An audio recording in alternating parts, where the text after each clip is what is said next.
करके श्री रूप गोस्वामी रुदन करने लगे, ठाकुर जी मुझे कब मिलोगे आप?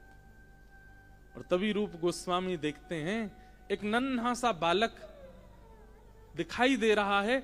बालक तो बहुत देखे, लेकिन इस बालक के प्रति एक विशेष प्रकार का आकर्षण हो रहा है। रूप गोस्वामी समझ गए। बंधुओं देखो, कथा, भक्ति, भजन केवल आपको मानव अच्छा नहीं बनाता है। कल को अगर ठाकुर जी रूप बदल के आपके सामने आके पहचानोगे कैसे? ये बुद्धि भी कथा प्रदान करेगी आपको, ये बुद्धि भी सत्संग प्रदान करेगा।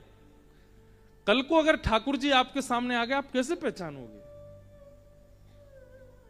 ये जागृत व्यवस्था बुद्धि की, नेत्रों की, ये भी सत्संग प्रदान करता है।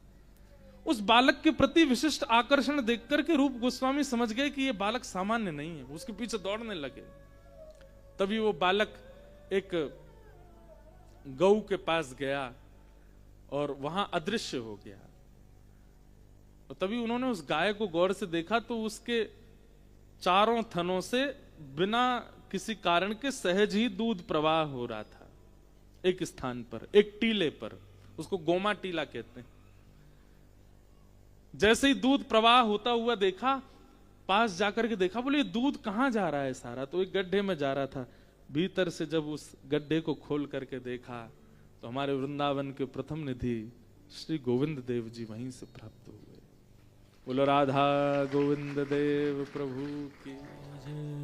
रूप गोस्वामी ने जैसे ही ठाकुर जी को देखा, आहा क्या मधुर झांकी ठाकुर जी की। आज भी जयपुर में विराजते हैं ठाकुर जी। बड़ी अद्भुत कथाएं हैं और मैं पूरी कथा गोविंद देव जी पे ही सुना दूंगा आज की। जयपुर कैसे गए, वहां जाके फिर किशोरी जी कहां से आई, वहां के राजा ने कैसे कैसे सेवा की, सब बहुत अद्भुत है। पर रूप गोस्वामी को जो गोविंद देव जी प्राप्त हुए, इनके विषय में एक बात कही जाती है।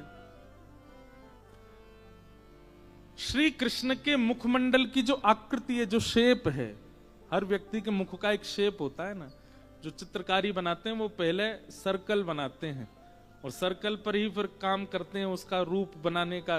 इसकी आंखें यहां आएंगी, नाक इधर आएगी, होठ इधर आएंगे। तो ठाकुर जी के मुख का जो शेप है वो बिल्कुल राधा गोविंद देव प्रभु जैसा है। जयपुर के गोविंद देव जी के मुखमंडल को अगर आपने देख लिया तो आप ये सोच लीजिए साक्षात श्री कृष्ण का मुख देख लिया आपने। रूप गोस्वामी तो हृदय से लगा करके आनंदित हो गए,